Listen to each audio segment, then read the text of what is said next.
5 তারিখে কি হয়েছে সব আপনারা জানেন, দেখেছেন। আমরা ঠিক ওই মুহূর্তে বাইতুল্লাহ শরীফ ছিলাম, আল্লাহর ঘরের সামনে ছিলাম।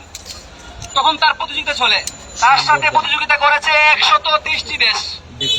সে 130টি দেশকে হারিয়ে বাংলাদেশের জন্য, বাংলাদেশের লাল সবুজের পতাকার জন্য 123 দেশকে হারিয়ে প্রথম স্থান অর্জন করে বিশ্ব চ্যাম্পিয়ন হয়েছে। আলহামদুলিল্লাহ।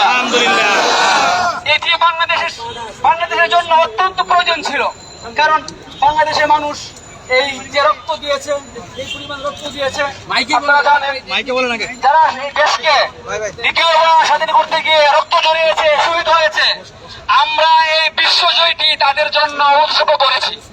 আমরা আল্লাহর ঘরে দোয়া করেছি, আল্লাহ আপনি আমাদেরকে বাইতুল্লাহ শরীফে যে বিশ্বজয়টি দিয়েছেন, আমরা এই বিশ্বজয়টি যারা বাংলাদেশকে স্বাধীন করেছে, বাংলাদেশকে নতুন করে স্বাধীন করেছে, তাদের জন্য আমরা উৎসর্গ করেছি।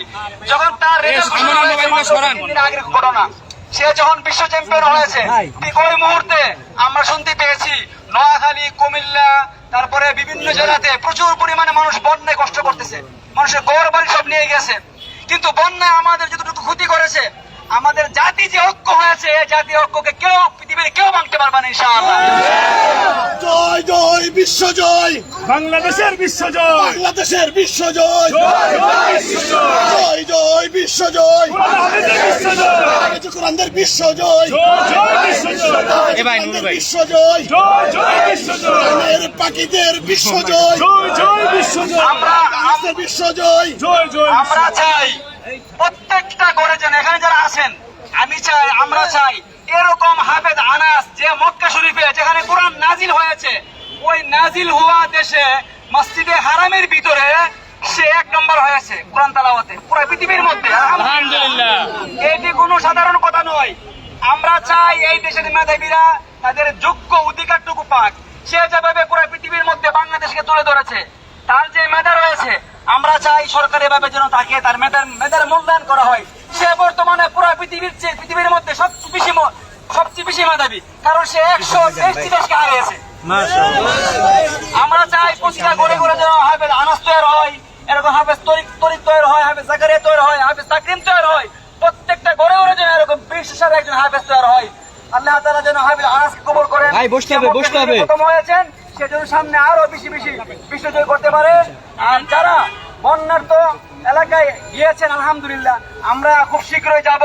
যদি কেউ আমাদের সাথে যাইতে চান, ইনশাআল্লাহ আমরা যাব, আপনারা আমাদের সাথে যেতে পারবেন। হাফেজ আনাস নিয়ত করেছে, সে 65 লক্ষ টাকা পেয়েছে পুরস্কার, 65 লক্ষ টাকা পেয়েছে।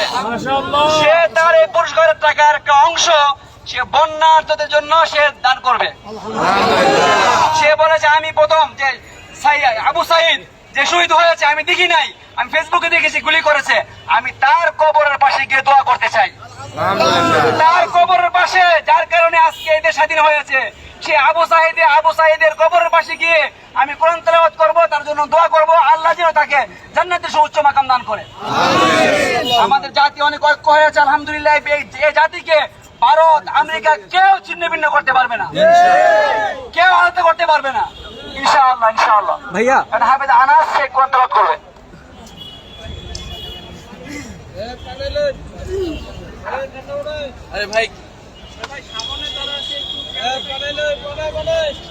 আনাস ভাই, আপনি ওখানে যে কোরআন তেলাওয়াতটা করেছেন, যদি সম্ভব হয় ওটার কিছু অংশ আমাদেরকে একটু শোনাবেন।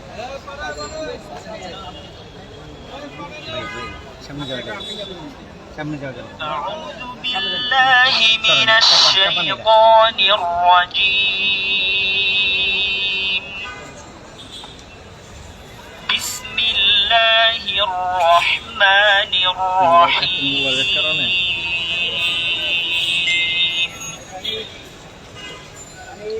قال فما خطبكم أيها المرسلون. قالوا إنا أرسلنا إلى قوم مجرمين لنرسل عليهم حجارة من طين مسومة عند ربك للمسرفين فأخرجنا من كان فيها من المؤمنين فما وجدنا فيها غير بيت من المسلمين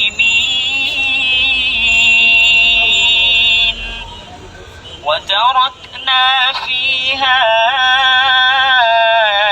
آية للذين يخافون العذاب الأليم صدق الله